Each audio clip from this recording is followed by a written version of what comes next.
How long had it been? A day? Weeks? The man was unsure. Things were just beginning to clear up from the fog that seemed to have enveloped him. It was like darkness, absolute and unforgiving. As he stumbled around the now empty room, slowly his memories of the previous night were returning. The sound of the shower running in the adjacent bathroom shook him awake. Instinctively, he reached for his weapon. The slot that had been embedded in his mind from years of muscle memory was empty. His nakedness surprised him. Again, his mind jolted a bit, and further memories invaded his mind. He reached for the nightstand. The bottle there had just enough elixir there to help him regain a more awakened state. As he swallowed the liquid fire, a satisfied groan escaped his lips. His vision became more acute. His senses returned to the sharpened normality that all the years in his profession demand. "About time you woke up, darling," the seductive voice said. Every syllable she spoke was wrapped in silk undertones that revealed her desire. She looked at him with those deep green eyes that bore more secrets than he could learn in a lifetime. The towel she had used clung to her body tightly, showing the pronounced curves in her well-toned body. "It's almost noon." "Damn," the man replied. "I can't believe I slept so much." "I wouldn't call a drunken stupor sleep," she laughed, the melodic tone of her voice cheating the hard steel that shielded her heart. This was her greatest attribute, her greatest weapon, one she wielded well, expertly, and most important, without pity or remorse. You clung to that bottle like a desperate man. One day, you'll learn to keep the voices quiet, even in your sleep. "One day," the man replied. "That day can't come soon enough. Is everything ready?" "Yes," she replied as she turned her back and allowed the towel to drop onto the floor. He had seen her nude multiple times, but every time it seemed that she became more beautiful. Each time, the vision of her body took his breath away. "At least everything from my end is set. How about your part?" "My part is easy," he replied as he began to remove his own clothing. "I just have to flex my index finger and keep a steady aim." "Make sure that aim remains steady," she replied. "These past few weeks you have been more out of control than normal. If I wasn't so sure about your abilities, I would have opted for a new partner." "Well," he replied as he closed the door to the bathroom, "it's a good thing no one can come close to my abilities then." "There is one man," she replied, knowing full well what kind of reaction her answer would bring from the man. "And if the stories are true, he is far better than you." "They are true," he replied in a moment of complete honesty. "He was one of the deadliest men I have ever met, not to mention one of the most dangerous. But his days are done, if the rumors are true. You know that better than anyone." "What is that supposed to mean?" She finished buttoning up her blouse as she turned around and faced the closing door. This was a game that she played with him often. She knew it helped calm him down whenever they were getting ready for a mission. But this was the first time that he had ever replied with complete honesty. They had been together now for 13 months, and in that time they formed a very unique relationship that benefited them both. She couldn't remember when it became physical. All their encounters seemed to mesh into a montage of mental scenes that brought her lust to the surface. She could not deny it. He was one of the best lovers that she had taken. He seemed to know her every need, her every desire, all without speaking a word. For her role, she was always receptive to his advances, to his need to plunge into her with ardor. She always felt a sense of satisfaction when she would catch him staring at her. Whenever they made eye contact, not just in the bedroom but even when they simply chatted. In the past 13 months, they had learned a great deal about one another. "How much did you let me drink last night?" the man said. The color had returned to his skin. The last piece of evidence that betrayed the night of heavy drinking was the bloodshot eyes and a slight tremor as he toweled himself dry. "I'm not your mother," she replied, "nor your babysitter. You're a grown adult. But you did drink enough that you couldn't quite live up to your expected performance." She raised an eyebrow to show that the comment attacking his manhood was made in complete jest. She was well aware that men had fragile egos. She had made a great career at learning how to exploit that common weakness. "That's never stopped you before," he replied as he began to don his own clothing. Unlike her, he had to wear a vast array of personal protective equipment, including a Kevlar vest that was easily concealable under the Kevlar business suit he was wearing. To the uneducated eye, the suit was just another close imitation of the more expensive Italian tailoring, well-fitted and suited for their current cover, newlyweds in a business or honeymoon trip. "I didn't feel like having the inside of my thighs chaffed by that thing on your face," she replied with yet another laugh. As she reached out to touch his face, she continued, "Regardless of how great it makes you look." "Well, at least one of us likes it," he replied. "I can't wait for this assignment to be done so that I can shave it off completely." "But darling," she said, wrapping her arms around him and closing into his face for what appeared to be a kiss. This was another of her ploys, another one of the tools in her arsenal of weapons. He was well accustomed to this game. "Whatever will you do without me?" She leaned closer, ever so close to having her lips taste his. This was a mutual desire and a power move. Another reason why she felt such attraction with this man was his ability to resist her charms. That alone was a rare characteristic from any man she had met during her life. "You'll find some poor shit that will be unable to tell you to get your shit together," he replied as he grabbed her by the arms. "We have a meeting to keep." Without much effort, he raised her 6 inches off the ground, almost like an adult manhandling a child, and moved her out of his way. "You know I hate it when you do that," she said as she straightened out her clothes. "You know I don't care," he replied as he took her face with one of his hands and gently kissed her on the lips. "That's for good luck," he said. As he pulled away, she reached out and grabbed his face with both of her hands. This time it was her turn to deliver a kiss. "And that is so you can remember what will be waiting for you." With their last ritual complete, the man and woman opened the door to the room that had become their temporary home and placed the "Do Not Disturb" sign on the door just as it closed. The couple walked hand in hand, smiling politely to the other guests as they made their way to the concierge desk. Without breaking eye contact with one another, they each handed a small ticket stub to the man behind the desk, while the latter quietly read the numbers in each of the tickets and signaled for one of the bellhops. Taking special care not to disturb the loving couple, the bellhops quietly, but quickly, moved toward the back area of the luxurious hotel, past the employees-only door. Just as quickly and quietly, they returned with a large briefcase and a small parcel, which the loving couple took as they continued to exchange loving glances with one another. The man took the briefcase while the woman carefully held the parcel close to her chest and for the first time broke eye contact with each other. "Is the conference room ready, Mr. Jones?" The man looked at the concierge with absolute professionalism. The chill of his voice revealed a man who was in complete control of his emotions. "Yes, Mr. Davis," Mr. Jones replied. "Your guests have not arrived yet. Refreshments will be delivered shortly after their arrival. Would you or Mrs. Davis care for refreshments of your own while you wait?" "No, thank you, Mr. Jones," the woman replied. "We will wait for our guests to arrive. Thank you for your hospitality. You have been most kind during our stay." "We are here to make you feel welcome, ma'am," Mr. Jones continued. "I must say, though, it is a shame that such a lovely couple has to work in the middle of their honeymoon. We unfortunately could not miss this opportunity," she again replied. "But I am sure that my honey here will find a way to make it up to me." She reached out and wrapped her arm around his chest like a woman claiming what is hers in the presence of other females that she might find threatening. With her sheer beauty, the mere concept was preposterous. However, this served as a quiet signal between the two. "I will, honey," he replied as he kissed the top of her head. Her signal had been received. "If you would excuse us, Mr. Jones." Together, the newlyweds walked away once again hand in hand. The careful swaying of the woman's drew the attention of the men and women alike that were meandering in the hotel lobby. She smiled to herself, satisfied that her technique was flawless. As they reached the entrance to the conference room, the woman adjusted the man's tie and pressed his suit with her hands. Her careful patting helped remove any wrinkles from the suit, but the reality of her movement was that she was making sure that the small microphone hidden in his lapel was turned on. "They will be here shortly," she whispered into his ear. Her smile gave the appearance that she was passing on a loving message that only her husband could hear.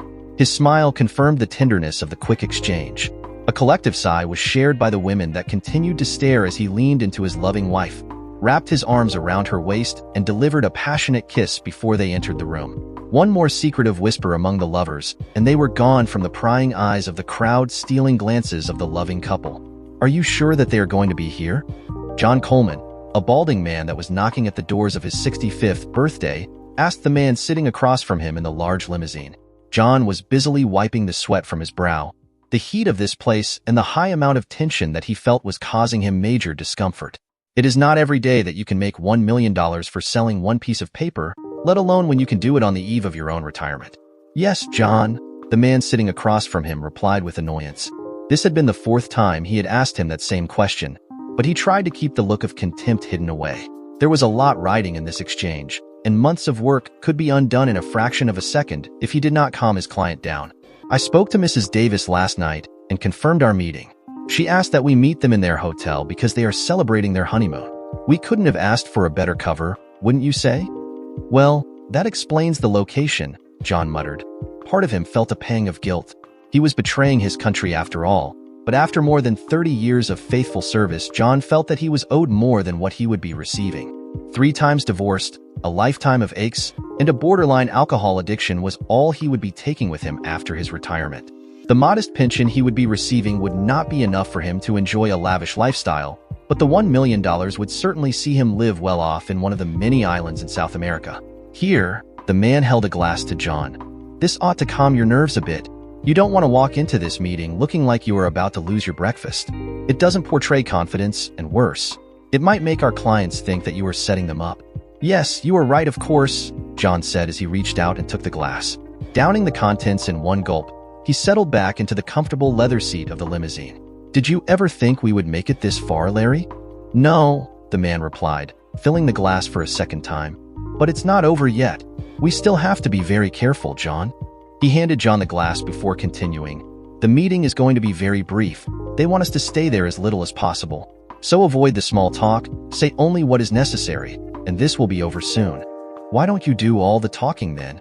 "Because you are the one that can better explain the information, John," Larry replied. "I am just there to make sure everything goes smoothly. These are people that I have to work with in the future." "What do you mean?" "John," Larry replied. His patience was running out, but he knew he had to maintain his professionalism. Corporate lawyers need to maintain ties with others. "I'm sure this is not the last time I will have dealings with them. There aren't many of us that can play this sort of game. You have the advantage of being able to walk away, and in a few days, you'll be off to a new land with a new name. I will still be around." "Yes," John replied. His mind was already celebrating his soon-to-be-acquired fortune. "It's going to be a great time in my life. Maybe I'll find myself a good woman to take care of me. Lord knows I deserve at least that much." "You were a patriot all your life," Larry replied. "You deserve it." Together they raised their glasses and toasted. Larry smiled to himself. For the first time, he allowed himself to be relaxed. Part of him was disgusted by the actions of the man sitting in front of him. He had become well acquainted with his disgusting habits and loose morals.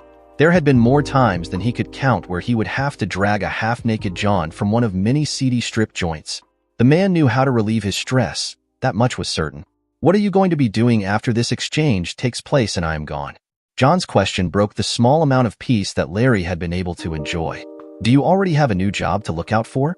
"No," he replied, "but I am sure something will come up. This is the age where a lot of people are retiring, just like you, John. People that did not receive their due from an overtaxed and underfunded government. I am sure that I'll find another account soon enough." "Well," John said as the hotel came into view, his heart once again racing at a maddening speed. The sweat had returned. The mumbling and erratic behavior were once again in full display. "Maybe we go for a drink after, huh?" "Maybe," Larry said as he finished the contents of his glass. "We'll see how this goes first. Remember, no small talk. Business face from this point on." He finished his statement just as the vehicle came to a stop. The doorman moved to open the door for the passengers. Immediately, the humid air swallowed whatever coolness the vehicle's air conditioning provided. "Wow," John remarked as the main door to the hotel was opened. "This place is phenomenal. It's like another world compared to the outside." "Gentlemen," Mr. Jones immediately greeted the guests as they entered the hotel. "Mr. and Mrs. Davis just went into the conference room. If you would please follow me." The 3 men walked the same hall that earlier had seen the loving embrace of 2 newlyweds. The large door leading into the conference room opened, and the couple were sitting in a large wooden table. The man had his face buried in a laptop, furiously typing away as the woman stared outside the window. As Larry and John entered the room, the door behind him was closed. Mr. Davis looked up from his computer for a brief second and nodded at the 2. Mrs. Davis moved from her place near the window and walked towards the 2, extending her hand to Larry. "Glad you were able to make it, boys." Her cheerful demeanor immediately placed John at ease. "It is an unusually hot day today." As Larry shook her hand, John took the opportunity to have a better look at the woman. She was strikingly gorgeous. John had often thought that Larry's description of the woman was exaggerated, but as she stood before him, he felt a pang of jealousy. "Yes, it is," Larry replied with equal cheerfulness. "Is everything ready? We do have a plane to catch." "That's why I like you, Larry," Mr. Davis replied just as Mrs. Davis moved to shake John's hand. "Always right to business." He reached under the table and withdrew the large briefcase. Gently placing it on the table, he continued, "I will give you the combination after we verify the contents of the packet." "John," Larry said, "if you wouldn't mind," he added as Mrs. Davis took a seat next to her husband. John reached into his jacket and produced a small envelope which he handed to Mrs. Davis. "Now, John," she purred as her husband extracted the thumb drive from the envelope and connected it into the laptop. "What is the password?" 15 Landshark. John was careful to clarify which letters needed to be capitalized and which letters were not. "Once you unlock it, the folder will have all the plans." With this, Mrs. Davis replied, "Do you think we'll be able to create maps with military precision?" "Darling," John answered, "with the information that you have, you'll not only have access to the military grids, but it will also show you the locations of every base in the world to help you create better routes for your clients. You will have your own satellite at your disposal," he continued as he reached into his jacket and withdrew a piece of paper. "And with these codes, you can maneuver the satellite." "This is incredible." She looked John in the eyes and greeted him with a warm smile that nearly caused John to fall over. "You could have asked for more money or just about anything from us in exchange for this." "If I had known," John replied, "but the $1,000,000 will be good enough." "Well, Larry," Mr. Davis interrupted. Clearly he was not comfortable with how the situation was progressing. "We have everything we need? What about the combination?" Larry said as Mr. Davis was packing up his laptop and new thumb drive. "Oh yes," he replied. "How careless of me, 1837. John, would you like to do the honors?" Larry smiled as he turned the briefcase to give John better access. As the latter punched in the numbers, Mr. and Mrs. Davis looked on, amused at John's eagerness to open the briefcase. The subtle click of the locks disengaging brought a new smile to John's face. "What is this?" John's smile disappeared as the briefcase was opened. Inside, carefully packaged, were 3 badges, each with a picture of a person in the room. Each identified the members as federal agents. "This, John," Larry said, "is called an arrest. Violation of 18 U.S. Code, Chapter 37. John turned wildly at the man that had been with him. And while he was still the same man he had interacted with so many times before, this time he looked completely different. "You just sold classified information to 2 federal agents, John. You cheated your country." But tears began to form in John's eyes as the weight of their words sunk deeper and deeper. "If you are going to betray your country," Mr. Davis interrupted as Larry placed the handcuffs tightly around John's wrists, "at least be man enough to not cry when you get caught." As Larry led John out the back door, Mr. Davis quickly grabbed a cell phone that had begun to buzz. "Yes, this is John," he said into the phone. His voice changed with the accent he was using for this caller. "Absolutely. I can be there is 1 hour. Things on my end have cleared up completely." He winked at Mrs. Davis as he continued talking. "I understand the need for privacy, and I will be there with only my assistant. Don't forget to remind him about the dinner reservations," she whispered to him. "Yes, absolutely. We will have to cut our meeting short. My assistant and I have dinner reservations." A loud laugh could be heard from the other end of the line. Yes. Well, this is one of the few times that I am away from my wife and she from her husband. We intend to make it well worth it." More laughter before the call ended. "I told you," she said with a laugh. "He is a power player. You telling him about our affair would make you look like an equal in his eyes. I wouldn't be surprised if he asked you for details about how frequently we had sex." "Well, I won't have to lie about that one," Mr. Davis replied with a smirk. "One more meeting, and we can go back to just being ourselves." They drove together to their next location, all the while going over their plan to make sure that every detail had been properly discussed. She seemed far too calm for someone that was potentially walking into one of the most dangerous deals that had ever been attempted. He was too busy thinking of alternatives, positions, call names, any detail that could seem important while they were so close to the finish line. "If everything goes well," she said, breaking the silence of the situation, "you won't need me. But at the first sign of trouble, I am breaking the pistol out and shooting our way out of there."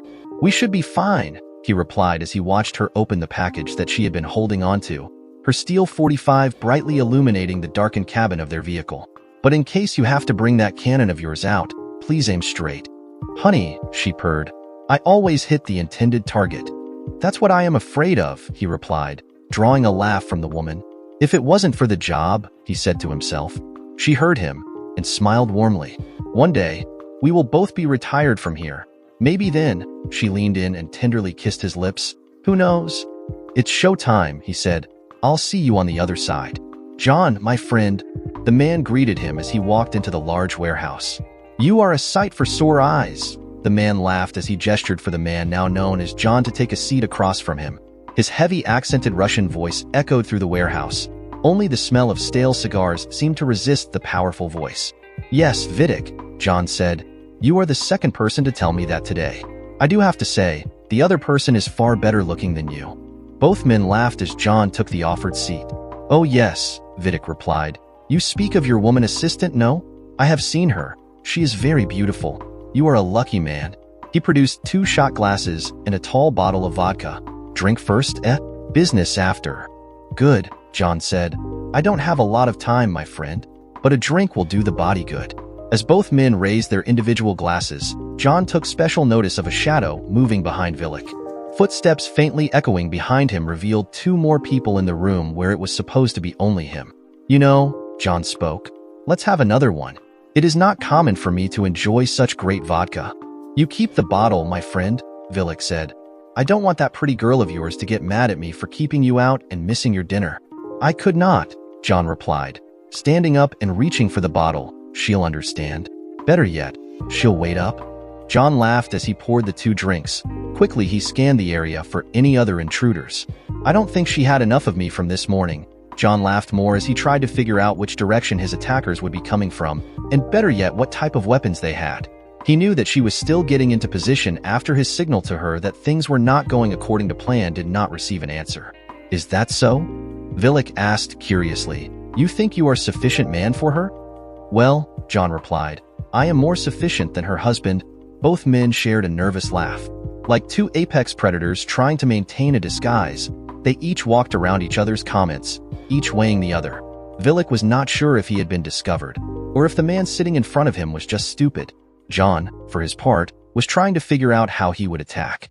Let's get this business out of the way, he said, more to break the tension and to regain control of the situation. You can go back to screwing your American bitch all you want. That is the plan, my Russian friend, John laughed, quietly exhaling. The signal for the second team to take position had been given. All John had to do now was simply play out his part. Once you get your hands on this technology, all your dreams will come true. No sooner had he said these words that a shower of glass fell on the 2 men. CIA. The ocean of voices drowned only by the hail of gunfire that erupted around the room. The panic in Vidic's eyes almost made the man known as John break into laughter, but his training made certain that he would maintain his professionalism. John smirked, breaking the cloud of doubt that had formed over Vidic. Immediately, the Russian reached for the weapon that had been cleverly concealed under the table. Before he could steady the weapon, John's fist connected with his nose. The scream of the man's nose as it broke brought an end to the chaos in the room. I have been wanting to do that for a while, John said. It is incredibly satisfying. Like a cold beer on a hot day. He looked over at the agents that were already handcuffing the few survivors. By the authority of the President of the United States, you are being detained on gun trafficking charges. I'm sure we'll come up with more things along the way, the man smiled. Sir, one of the uniformed men spoke to the man known as John. You are wanted for debriefing back at headquarters. Please, follow me for exfil. Vidic and Margie were making out. She took the sip from the glass. The vodka was far better than she had expected.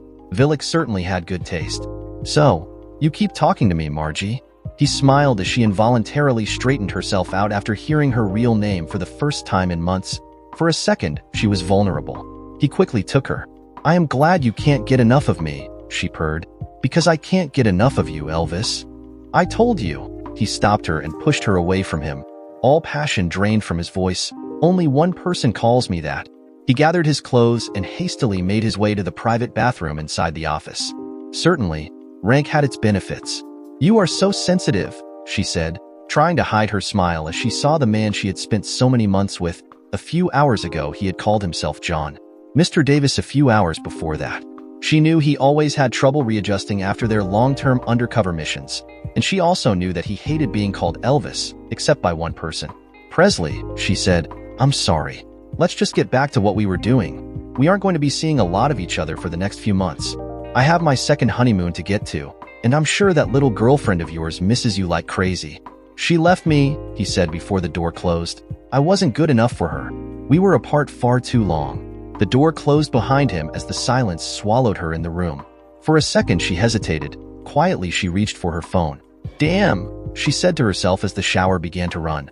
The cell phone screen remained blank. As she unlocked the phone, she quickly sent a text message to a number she had long entrusted to memory. The message was simple and concise. She would erase it as soon as confirmation that it had been sent reached her notification screen. Baby, she cooed, Please, don't brood. Before she could reach the door, both of their phones rang simultaneously. What the hell do they want now? Presley screamed as he opened the door, fully clothed. We just got done. Shit, she replied as she answered. Yes, sir. She looked at Presley. Yes, he's here with me. A panicked look in her eyes showed that whatever she was hearing was not good. We'll be there in a few minutes. I don't want to hear it, Presley said. Let's just get this shit done and over with. He moved toward the door to the office, looking back at her as she still stood naked. You might want to at least get somewhat presentable. I'll be outside waiting. Fine, she replied as she reached for her clothes. Her mood had shifted yet again. Give me 5 minutes, darling. She knew he had not heard her. Again, she checked the phone she kept hidden, and still it remained silent and resolute. Shit, she said to herself. For the first time in her career, she was uncertain of her plans and of her decision to place her trust on that one person. Already, her earlier plans had gone awry. She could not afford any more mistakes. Her paranoia was rising. She only had to control it for a few more hours, and then she would be free. As she put the last bits of her outfit together, she moved to join Presley downstairs. A smile covered her face momentarily, the only sign of her self-satisfaction. I can't believe it took you this long to get ready, Presley said as she walked out from the front doors of her office. We got a canary, ready to sing. That didn't take long, she replied, relief disguised in the undertones of her voice. It's been a long time coming, he replied. But finally, we might get close to closing whatever the hell has been going on these past few years. Maybe the next assignment will be an easy one. You've never struck me as the easy road type of guy, she replied. There's way too many layers to you. So I've heard, he said as he led the way to the vehicle that was waiting for them. This shouldn't take too long. I'm already tired of this job. The drive to the office was quiet. Both of the agents, with unfathomable years of experience between them, had their own mental doubts at the time. There was no amount of training that could prepare anyone, anywhere for the amount of stress that was floating in the air. Which one is ready to talk?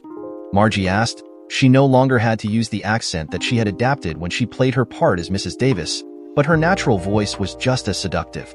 She shifted nervously in her seat. She had seen Presley interrogate hundreds of suspects during their long business relationship.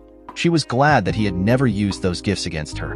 I am not sure, Presley replied. The coldness in his voice was natural. She knew that from experience. But this time, his icy tone had fiery undertones. She suddenly feared for whoever would be on the other end of the table inside the interrogation room. I was just told that we were needed, and that one of them was ready to speak to me. Well, she reasoned aloud, the Russian's mouth is going to stay shut for a long time. He had tried to bite one of the agents on his way to the squad vehicle. Presley had struck him in the jaw to knock him out. In the process, his lower jaw had been shattered and would be unable to swallow solid foods for months. The other buffoon is a dead end in itself, so I guess it's going to be one of the men in the warehouse that didn't go down. Maybe, he replied as he pulled into their headquarters. The building appeared normal from the outside. There were no markings, blackened windows, and a single visible entrance. It looks like they are not joking around with the security of this one, he replied as he pointed at the bush across the street from the building. His trained eyes easily spotted the 2 sniper teams in place. This doesn't look good, she replied, to whoever it is that they have inside, I mean. In her mind, she wondered why she felt so worried about this uneventful trip. They had done things many times before, but something seemed different. Margie could not place her finger in the situation, but her gut screamed at her to leave. Her brain reminded her that she had to be patient and that she could not simply leave. As Presley parked the vehicle, he smiled at her. That devilish smile of his that always broke her defenses and made him more desirable to her. To continue our conversation from earlier, he said, if things were different, I would make you mine.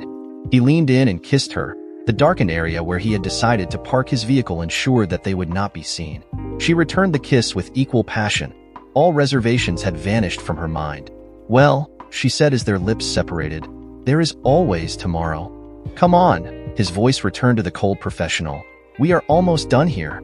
He punched in his code into the door and held it open for her. As she entered and heard the door shut behind her, she followed the path that she had memorized long ago. As she opened the door to the interrogation room, she only saw a chair waiting. When are they bringing him in? She stepped into the room and saw that the cameras were plugged in. This would be a real interrogation and not a torture session. With Presley, she was never sure which ones were worse for the subjects. He had an uncanny ability to break down individuals without more than simply looking at them. It's not him, a voice in the loudspeaker replied. Presley's voice. The door shut close behind her, trapping her in the room. "It's you, my dear. I've known about you for a long time, just didn't think you would be so obvious about it. What are you talking about?" She quietly cursed herself. She was the master of seduction, and yet she had allowed this man to trick her. She should have listened to her gut. She quietly told herself, "Let me out of here, Agent Presley. This is not funny. Espionage is not a joking matter," he said through the loudspeaker, "nor the setup and attempt to murder a fellow agent. Those are some serious accusations," she screamed. "What proof do you have?" She silently reminded herself that her weapon was still in her leg holster, enough rounds to attempt to escape from the building if necessary. She knew there would be minimum manning during this time. It was night, and there was an interrogation taking place. No more than 6 people would be inside the building until morning. The door opened. A single agent entered carrying a manila folder which he placed on the floor before exiting out the door. She rushed to the folder and viewed the first page. Her heart sank as she realized that her life would be coming to an end. He had managed to gather everything, evidence of her actions for over a year. The signature in the memos was a name she knew intimately. Her own husband had authorized the operation. Every single one of her operations had been taken down that same night. That was the feeling she had in her gut. Every mission debrief was often interrupted by her husband. This one had been different. The more she flipped through the pages, the more she realized the error of her ways. She knew that Presley was not susceptible to her charms, but she did not expect that she would succumb to his. He had played this game for a year. Every night his morals and his fortitude were tested. He had internal battles with himself each time they shared a bed. Every time they slept together, he fought back against taking her down until enough evidence had been gathered. He had played his game well. You had more than enough opportunities to stop at any point. The door had opened and Presley now stood in front of her. There was sadness in his eyes that she had not seen before. She did not know if this was still a part of a game, or if this was the extent of his emotions. "Every single time you did something, I always asked you the same question, darling. If it wasn't for the job," she murmured to herself. He asked her that same question every single time one of her operations was completing. She always used her own missions to hide the intricate details behind her other operations. This allowed her to use some of the assets from her employers for her other activities. "I always thought that was some cheesy attempt to tell me how you felt." "It was," he replied. That sadness was in his voice as well. She never knew he could be such a great actor. "But now I can see where your true priorities lay." He looked at the ground for a second, and she moved into action. Quickly, she drew her weapon and aimed it at the man. With no hesitation, she pulled the trigger. The sound of the hammer striking steel deafened her. He looked at her, a pool of tears gathering in his eyes for a second before that icy professionalism again took over. "I made sure that you would not carry a weapon on your side for the past few months," he said. "I knew you would forget the weight of an unloaded weapon in that time." "How?" She allowed the weapon to drop to the ground. She was caught, and there was nothing she could do about it. "Your husband," he replied. "Our boss told me that he suspected that you had been compromised. He paired me with you so that I could try to gather evidence whether you had or had not. He took special precaution to tell me that you would try to seduce me and that I would have to play my part. My husband knew. My report contains every detail of every single one of our encounters," Presley replied. "The one I would give him spared him the more detailed events. I could not bear to see a man be broken more than he already was. After the first operation, he wanted me to continue. He suspected that you had an entire network of operatives working for you, all gathered and recruited from other agencies. Even he was amazed at the number, 37 different agents. He didn't need to wonder how you brought them under your employment." "So, why now?" Margie asked. "Why did you finally bring me down now?" "You try to have me killed," Presley replied. "I knew about your plan. I just did not think it would happen so soon. The Russian clued me in, his lust for you. I knew that you had screwed him already. I knew that he would be your trigger man. I was so careful," she replied, venom in her voice. "That maggot just couldn't keep it to himself." "You were always good at your job," Presley replied. "Too good, I think." As he turned to leave, she stopped him. "Why didn't it work on you?" "It did," he replied. He did not dare look at her in the face when he continued, "Too well." His voice had begun to break. He knew that he could say no more. The door shut behind him. The wailing of the woman was the only sound drowning out his footsteps as he made his way to the office. The darkened corridors hid the one single tear that had managed to escape from his eyes. "You did a good job," a voice said from behind a large desk. The office door bore a name that Presley did not need to read. This was the director. The man with whom he had been sharing the same woman for the past months. No one could have made these connections. No one could have resisted her for as long as you did. Thank you, sir, Presley replied, sitting across from the man that he had cucked for a long time. I don't think I could have resisted more. He looked at the pack of cigarettes that rested in the desk. Do you mind? Help yourself, the man replied. I thought you had quit. She had asked me to, Presley replied as he lit the cigarette. It doesn't really matter now, does it? I want you to take a few weeks, he replied. Get yourself together. Go see the doc. I'm sure she will have a field day trying to unscrew the damage my bitch of a wife did to you, son. For what it's worth, I'm sorry I put you so close to the flame. Like you said, sir, he exhaled the aromatic tobacco. There was no other way and there was no one else. I'll see the doc tomorrow. I mean it, Presley, the director said. Go see her before you come back to full duty. I don't want to see you anywhere near this building for the next 2 weeks. Go see that sweet girl of yours. See if she'll take you back. We both know she won't, he replied. I can't very well tell her where I have been or why I had to leave her, sir. She's better off without me in her life. I'll make sure your instructions are followed, the director replied. She will be placed in isolation for the next few days. See if it starts cracking her. No communication with anyone. Even when we bring her food, she will be gassed before they bring it in. That should make it easier for the interrogators. Presley stood to leave. If not, give me a call. I'll see you in a few weeks, sir. Presley, he said, don't beat yourself over her. She had us all fooled, son. Me far longer than anyone else. Presley smiled politely at the man and made his way outside to his waiting vehicle. The sniper teams moved out of their location just as he drove by them. A second cigarette calmed his mind long enough for him to try to find a bar in which to drown his latest sorrows. The place he selected was dirty, barely lit, and filled with smoke. A single patron sat at the bar. Presley picked the opposite side of him where to rest. The man looked into his drink. Surely they shared similar sorrows. Presley thought to himself, what are you having? The bartender looked pleasant enough. He was older than Presley and the scars in his arms revealed a hard life that was behind him. A small tattoo showed his military heritage. Presley felt at ease in the place immediately. Coors Light on tap. The bartender looked at the man and shook his head as he poured the drink. Rough night? He placed the glass neatly in front of him before he reached for a second glass and poured himself a drink. They don't get easier. Presley raised his glass to the bartender and took a long sip. Is it a woman? The bartender asked, his voice husky from years of tobacco use. Presley nodded before returning to his drink. Just don't start crying like a little bitch and we won't have any trouble, you and me. Bitches come and go, you're still young. Plenty of fish in the sea. She was my sea, Presley replied as the bartender moved to serve another drink to the man across the bar. The director told me you would be coming by. Dr. Maria Gallegos, CIA psychologist, greeted him as he entered her office. I wasn't really sure if you would be coming by or not, to tell you the truth. Why is that? Presley asked, truly confused by her statement. Well, I thought you would take the whole manly stand on emotions and feelings. That you would just try to push it down like so many other agents try to do until you pop, and we have to take you off active duty. She smiled at him. I'm glad I was mistaken. I was ordered to come in, he replied. There isn't much of an option when the director himself tells you to come. So what do we do here? I tell you what happened, and you tell me how it wasn't my fault? No, not really, she laughed at his comment. We're going to figure out how much damage to your psyche was done in your latest operation and how to bring you back to full health or as close to it as possible. It really depends on the case. You don't know what operation I was in? I try not to read patient profiles until after the first session, that way my analysis of them is not tainted by bias. She pointed to the file sitting in her desk. But I do have your file, and yes, I will be reading it tonight. Tell me what you think I should know about it beforehand, okay? I was selected to take part in an undercover operation to try to trap a mole within the organization. In fact, a series of moles spread out throughout many organizations across the world. Why do you think you were selected?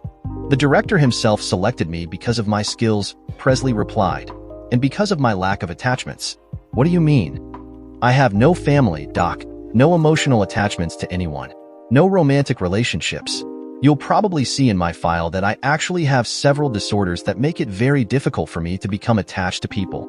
I mean, why do you say those are the reasons that you were selected? That's what the director himself told me, Presley replied. The operation had a very specific asset that needed to be exploited. That asset happened to be one of our own, and one of the best at covert operations, especially at exploiting other operatives. Oh, I see. She wrote a note in her notepad before continuing. And tell me, how did that make you feel? That I was selected because of my own messed up past? I guess it made it worth it. Presley looked at the woman with clinical precision. She had an inner strength gathered from years in her profession.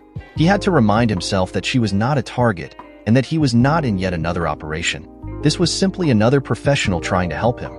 Tell me, call me Presley, he replied as she was trying to locate his name on his file. No need to find my first name?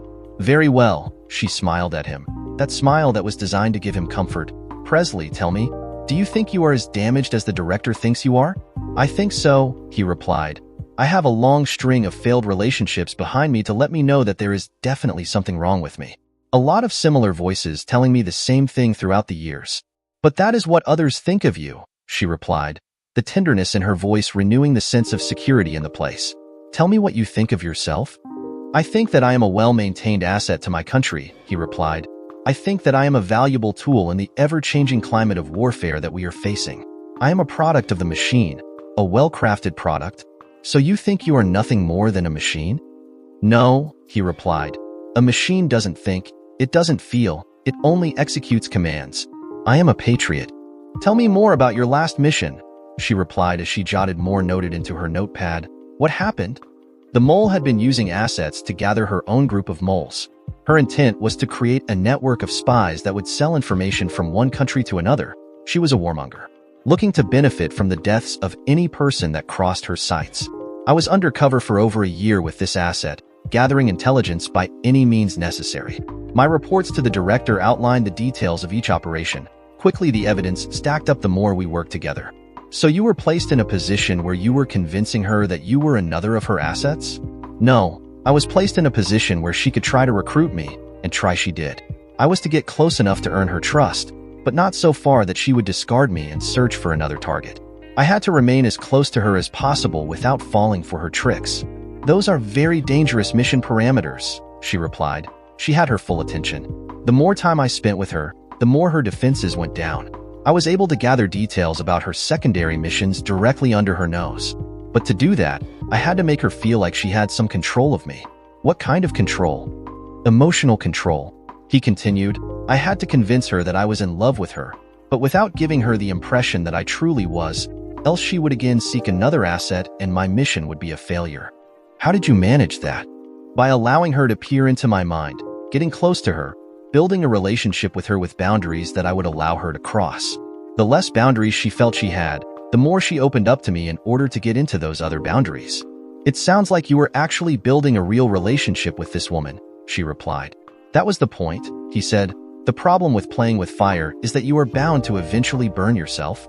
You pretended to fall in love with her long enough that you actually did. Her voice trailed as she finished her statement. Presley continued. I had played the card of the incorruptible man long enough that she felt I needed to be taken care of other ways. So she tried to have you killed. Presley looked at her for a second.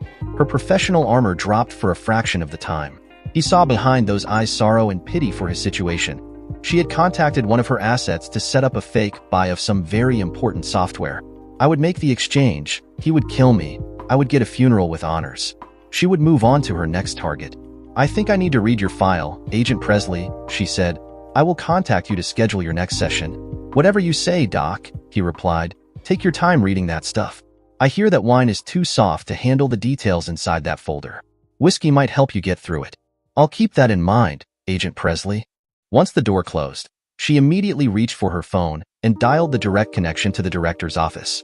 He didn't show? He did, she replied. I can't believe you put him in such a case. You know how dangerous those can be. Read his file, the man replied. You'll understand why I sent him. Without any other words, he ended the call. That poor man, she said to herself as she gathered her belongings to leave for the day. Mentally, she reminded herself to pick up a bottle of whiskey on her way home. I take it that you took a look at the file?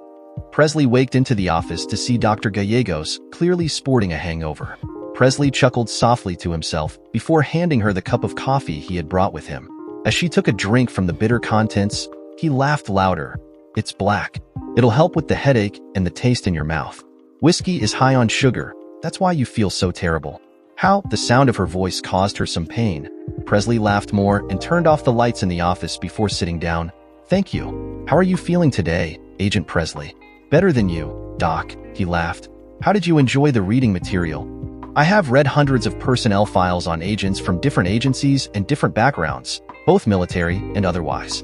She took another drink from the coffee before continuing. I got to say, I don't think I've ever read one with so much obvious traumatic experiences as yours. You should meet my friend, he chuckled to himself. Anyway, what do you think, Doc? You think you can bring me back to normal? I don't think there is enough time in your life to bring you back to normal, she replied. The extent of your psychological trauma even before you took this assignment was so extensive. She reached for the file and opened it. She held it in one hand. The file was divided unevenly. If it could be separated into sections, she was holding a third of the section open. Anything before this point would be considered catastrophic trauma. She returned the file to her desk. I spoke to the director briefly after you left. Yeah? What did he say? He said I would understand why he selected you for this mission. Another swallow of the coffee. The life was slowly returning to her face. I have to agree with him. Your vast experience in interrogation techniques, espionage, long-range surveillance, hell, even your special forces training prepared you to deal with the trauma that would inevitably come out from this assignment. In English, Doc, he said, you can't screw up a man more when he's already completely screwed up. I'm afraid the best I can do for you is teach you better techniques on how to deal with your growing list of psychological traumas. She exhaled loudly. Either that or recommend that you be kept from the field for the rest of your career. You can't do that. Presley stood up. This was the worst news he could have ever heard. I'm not, she laughed. Even if the director agreed with that recommendation, which trust me he won't, doing so would be more detrimental to your well-being. You need constant mental stimulation, a puzzle to solve, a challenge to overcome. But once you do, there will be a complete collapse of the barriers you have built within yourself. Tell me about your friend. Friend? The one you mentioned a few minutes ago. She sat across from him, looking directly at his eyes. D. He looked around the office. Do you think we can go outside? I need a cigarette. Yes, she stood up. I could use some fresh air myself. You'll need your sunglasses, Doc, he smirked. The sun is mighty strong today. She grabbed the sunglasses and moved behind him as they walked outside the office. You've read my file, Doc. You know details about my past endeavors in the military. A little. Whatever I have clearance and need to know for, yes. Most of my deployments were simple affairs. One mission, one target. Presley lit one of his cigarettes. In boot camp, I made friends with this one guy, D. Like me, he was going in the fast track for special operations. He was going Ranger. I ran into him a few times throughout my career. I lost track of him after I came on board. That is until Fallujah. I remember reading details on that operation. She said, so he was the contractor asset that you took with you throughout the operations there? Yeah, that was him. He looked at her. Doc, he is every bit as broken and messed up as I am.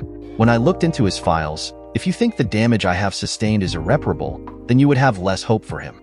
He is probably the only man that can outsmart me, outperform me in every stage or level. Shit, he is a better soldier than I could ever hope to be. People flock to him like moths. His strong sense of duty and loyalty makes the ones that get near him become so much better. So, she remarked, he is your challenge? Yes, he replied. No matter how good I am, no matter how well I can survive or adjust to my circumstances, I know deep inside he could and probably does a better job at it. The way he thinks, it's remarkable to see him in action. Every time I see him, it reminds me of myself, of how good I could be as a human being.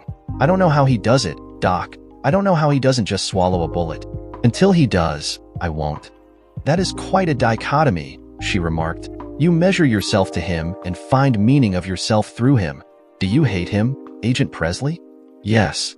He took a drag from his cigarette. And no, I could never have pushed myself without him, and he couldn't have done the same without me. We are opposite sides of the same coin, though sometimes we are not even the same currency, but even still. Did you know your recommendations for the interrogation of Agent Margaret Register were successful? She looked at him. The director followed your instructions to the letter. She immediately broke down and gave every detail of every operation. I think they are still keeping her in isolation until her trial. How did you know that would be the best way to break her down? She depends on social interaction to value herself, he replied.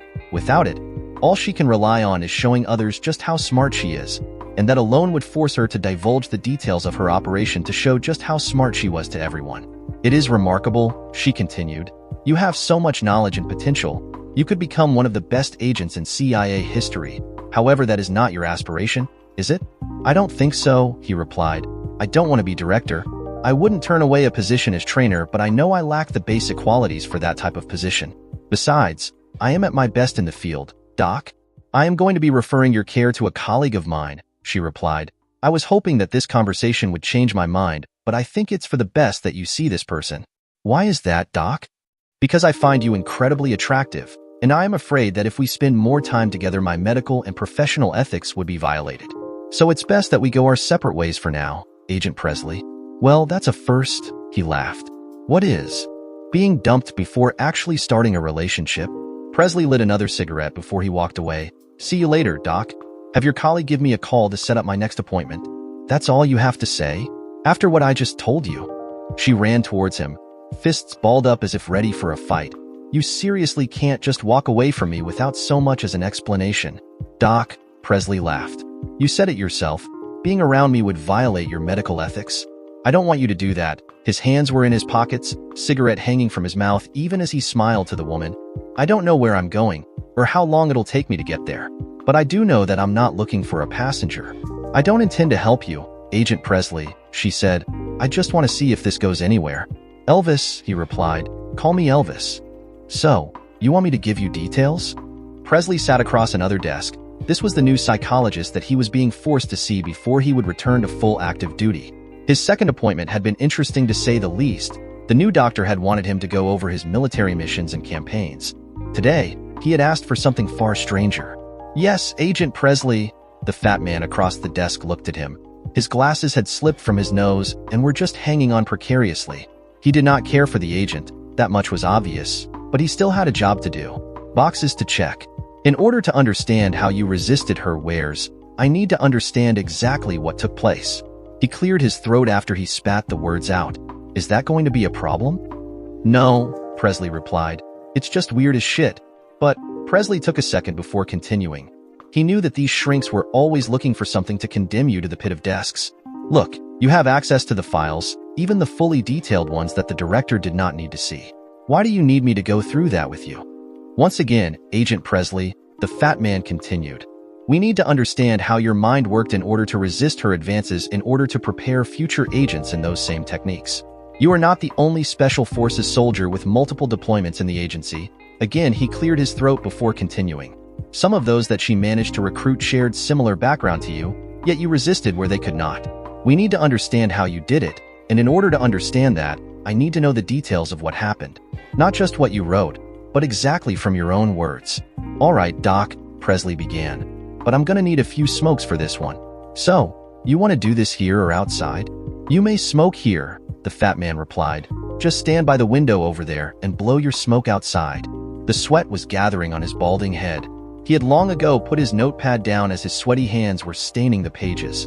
The recorder came to life just as Presley lit his first cigarette. I guess it started during our first job together.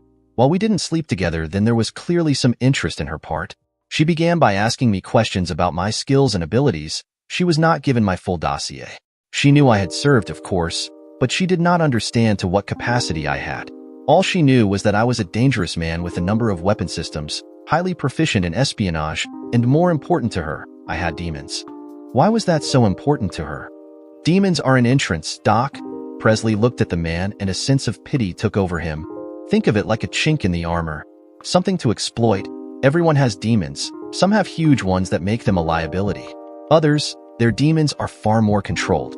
These are the ones that can be exploited. They will do anything to keep those demons in secret, buried behind layers of falsehoods. My demons are easily identifiable. I was a drunk and a heavy smoker. She, of course, immediately drew on these, gauged me to see if I would be a liability or an asset. My control of the alcohol made me an asset, but the chain smoking served her for other purposes. In order to gain the trust of your asset, you have to seem to be caring for their well-being. She immediately began to make comments about my smoking. Her concern for me to quit was one of lovers. After our first mission, the moment of truth would be revealed. If she thought she could control me and eventually turn me, she would ask for me again. If she did not, then our planning would have been for nothing. The warmth of the paper when I printed my report had not even waned when she walked up to my desk and told me to get ready for another assignment.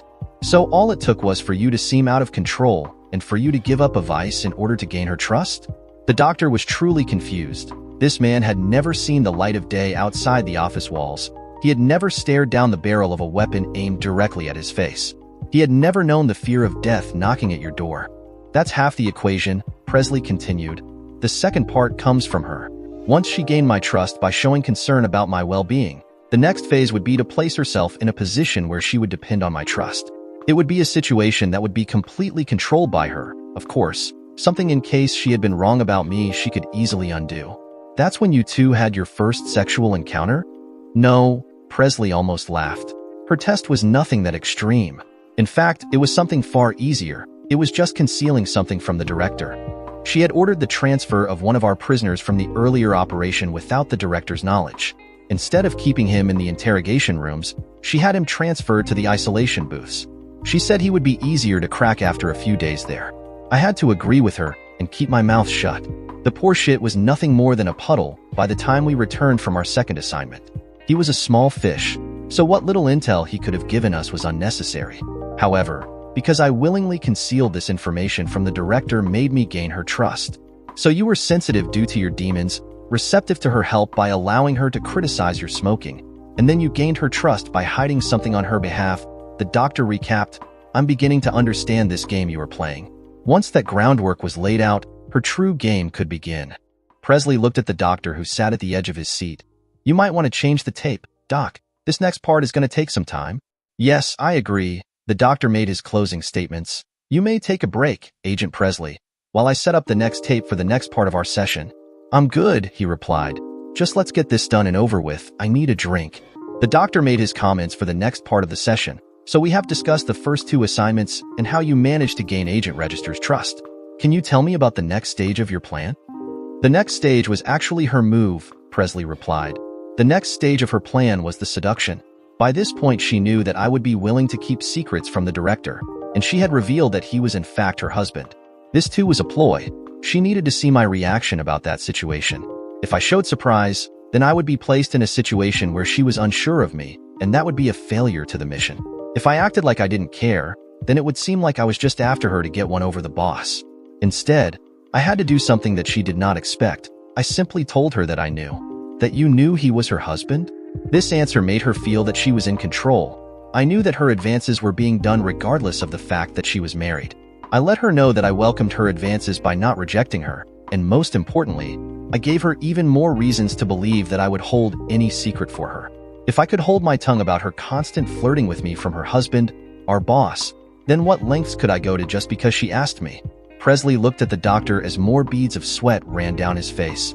We had a week off before our next assignment. I disappeared. What do you mean? I became unreachable. In fact, I started dating a woman I had met a few weeks before. Every call she made to me was ignored. Every text went unanswered. For a week, the more she tried to reach me, the more fiercely I would remain unreachable. This is how I began my own game. I would be the one that would be unreachable, unmovable, incorruptible. A bigger challenge for her to overcome. Presley continued smoking as he spoke. When I returned, she immediately went into the defensive, withdrawn. In her mind, she had been wrong about me, and her assessment of the situation was incorrect. When I returned, I had to continue playing my part. If you wanted her to trust you enough to seduce you, why would you play this part? If I become too easily accessible to her, then she would be in control of our relationship. Presley smiled. When I returned, I told her about the new girlfriend. Then, she understood that I was busy with another woman. I had become an even bigger target for her. Not only was I an asset, now she had a reason to try to corrupt me.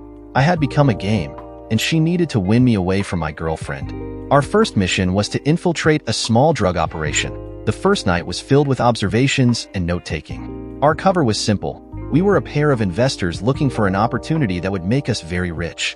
In order to take her off the table as a sexual favor, we became a recently married couple. In order to keep appearances, we had to share a hotel room. The first of many. So that was the night when she first seduced you? No, Presley laughed. He could imagine that this little man would listen to this part of the story in his most private moments. That was not the night. She tried, of course. That night she told me all about how she felt more comfortable sleeping in the nude. I slept in the floor. The next few days were much of the same. The entire day we were a loving, newlywed couple. At night, she was busy torturing me with her body, trying to allure me with her charms. Our part of the investigation lasted 7 days. By the 8th day, she had began to give up trying to seduce me. As she made her way out of the shower, wrapped in her towel just as she had done so many times during our stay in the hotel, I knew it was my time. Your time. I stood from the bed and made my way to the bathroom, Presley replied. As she moved to give me room to enter the shower, I reached out to her and pulled her into me. In a second, the towel lay about her feet, her body in full display. There was more lust than passion. There was no need for foreplay. That was awesome. Then, the doctor's breathing was shallow. Then we drove back to headquarters.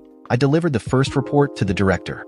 I gave him one report, the one that omitted the more crucial details that you have heard. The second report went into her dossier. How many encounters like these did you have?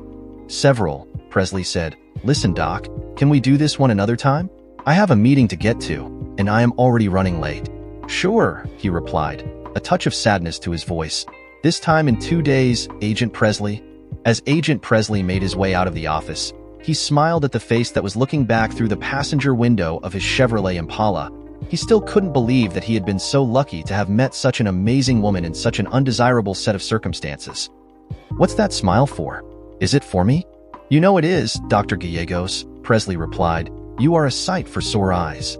I really wish you wouldn't call me by my professional name, Maria laughed. I take it that this meeting went like the others? We got into the gritty details of the operation, he replied. I'm pretty sure he is going to become very familiar with that part of the story. You, she replied as they both shared a laugh.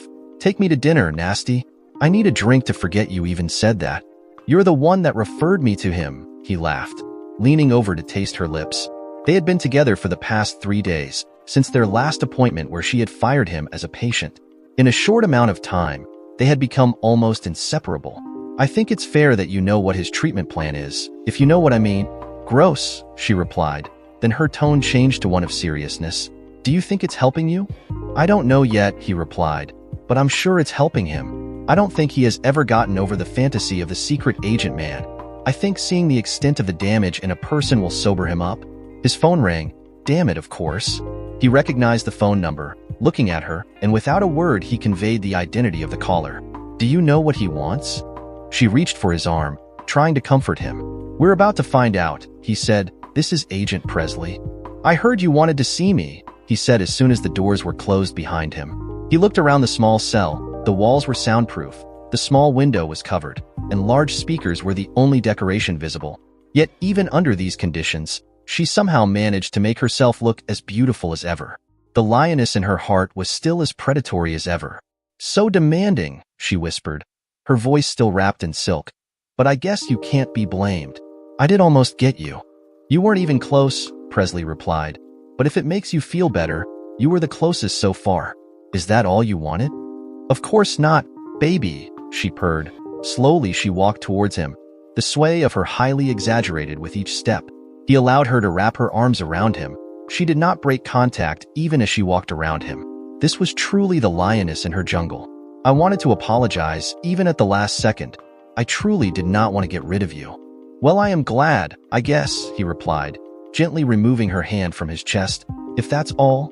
No, she pleaded. The desperation in her voice could not be concealed. I have something for you, darling. But first, I need to know something. What do you need to know? Did you really love me? She began to walk towards the back of her small cell. Or was it all just a game? I don't have time for this, Margie. He adjusted his clothes and turned toward the door. Again, her panic was more than evident. She was starving for any human connection. It's about him. She giggled as her revelation caused him to freeze in his steps. Trust me, darling. This is something you might want to know. It wasn't a game, he replied. Your turn. What do you know? Well, you are a fine actor then, she laughed. One of the best, maybe. I know that the director has been keeping very close tabs on him, and he knows where he is at all times. Have you forgotten our time together so quickly? I already knew that, he replied. He told me himself that he would. You got nothing to offer me, Margie. I can't say this has been a pleasure. Then you know that he is back in the States? Again, the look of surprise in his face brought her a great amount of joy. Oh, he didn't tell you? Have you forgotten our time together? So quickly? No, he replied. But there is nothing to remember about it. Like I said, there was nothing there but the job. Why would I care that he is back in the States? You are so hostile today, baby, she laughed. Did your little girlfriend take you back? No, of course not. So you have a new one? Tell me, is she a civilian? She closely watched him for any signal. She is not, he replied. Why would I care that he is back in the States? He had a bad accident. His plane was bombed as it was taking off. He was in the hospital for a few months. He completed his rehab and has since relocated. So, is she one of us? No. I think dealing with me would have. Oh no. You are screwing the doc? Wait, is she here? Is she listening to us talking? Presley looked at the two-way mirror behind him. Why would I care about him relocating anywhere? Tell me, Doc, how messed up did I leave him? She laughed. Do you think you got enough time in the world to put him back together? Listen to me. He is either lying about not loving me, or he is incapable of loving. Ask yourself, do you want to be with a sociopath or a chronic liar? She laughed even as Presley walked away from her. Presley, he has gone back to his family. I just thought, well, I owed you one. She was still laughing even as the doors closed. Are you okay? Presley held Maria as soon as he had exited the room. She was clearly shook up from the interaction. I should be the one asking you that, she replied. How do you do it? How do you stop her from getting under your skin? You don't, he replied. You let it in. Then you seal it behind layers and layers of cynicism. Did you know about what she said? No, she replied. What are you going to do? I have to talk to the director, he replied. He's got some explaining to do. Wait, she pleaded. You still need medical clearance before you even think about going anywhere. I don't need clearance for him to answer some questions, he replied as he walked towards the office. At the very least, I need to know exactly how she found out this information before me. He picked up his pace. Maria followed closely behind him, and together they entered the director's office. Agent Presley, Dr. Gallegos, how can I help you? How the hell does she know that D is back with his family? Presley slammed his fists into the desk in anger. The solid oak piece of furniture shook with the violent strike. More importantly, why did she know before me? Agent Presley, the director's voice was calm. He clearly had expected this conversation would eventually take place, but Presley's anger truly surprised him. You are still on the inactive list until I receive medical clearance for you. But to answer your other question, I don't know how she found out that information. I am beginning to look into it. Before your visit, she has not had any contact with anyone. You'll get your clearance, he replied. If she is telling the truth and he is back with his family, you know how dangerous that situation will become. I already contacted the FBI, he replied. They are looking into it even as we speak. Such a well-trained asset does not have the luxury of being unsupervised for too long. Continue your sessions, Agent Presley. I will keep you informed of anything that comes up. Before Presley walked away, the director's phone rang. What? Yes. Snapping his fingers, he drew Presley's attention. Are you sure? Get confirmation, quickly. I will be dispatching one of our assets to help you. Trust me, you'll need him. I'll send you his dossier. You'll understand then. What is it? Presley asked. Your friend? The director looked at Maria before continuing. Your friend's brother is currently behind bars. He is poised to take over his family's business enterprises. Shit, Presley replied. We need to get his brother out of there, put him in one of our secure facilities. If he gets killed, we will be witnessing a very bloody war that will spill into the cities. A war that we will not be able to win. I can be down there in a few days. Fine, the director replied. You will connect with one of our local assets there. The director picked up his phone. Get your shit together. This one will be more dangerous than your previous assignment. Watch yourself. So, that's it? She asked just as he had finished packing his bags. You're just going to pack up and leave, just because of this family bullshit? What do you want me to tell you? Presley looked at her. She was more beautiful when she was angry. I have to go. But why? She was holding back tears of anger, of confusion. Deep down inside, she was afraid that she was falling in love with this man. She was afraid that he would not be able to return to her. Why do you want to go? Why do you want to get mixed up with someone as dangerous as that man? Do you know his name? You always call him D, she replied. Damien? That's not the reason we call him D, he interrupted her. We call him D, as in demon. If he decides to head his family, there is no chance in hell that we could stop him. He might be a dangerous man, but he will not try anything against me. What makes you so sure of that? Fallujah, he replied. Unless I bring the war to him, he will not bring war to me. I need to try to stop him if he is headed down the wrong path, or protect him if we are misinterpreting his actions. D is an honorable man, regardless of his past. Besides, if the roles were reversed, he would do the same thing. Please, Elvis, she kissed him softly. Please be careful. Come back, please. I'll do my best, he replied. I'll be in touch. He started to walk away. Just before he closed the door to his apartment, he spoke without looking at her. You know I lied to her, right? To who? She was still trying to hold back her tears. Margie. I lied to her when she asked me if I loved her. I did, very much so. That's why her cheating hurt so much. Deep down inside, I was hoping that I was wrong about. I know, she replied. We'll speak when you get back, Agent Presley. Just as the door closed, she heard him say, Goodbye for now, Dr. Gallegos. Dear listeners, please share your thoughts in the comments section below and don't forget to like, share, and subscribe.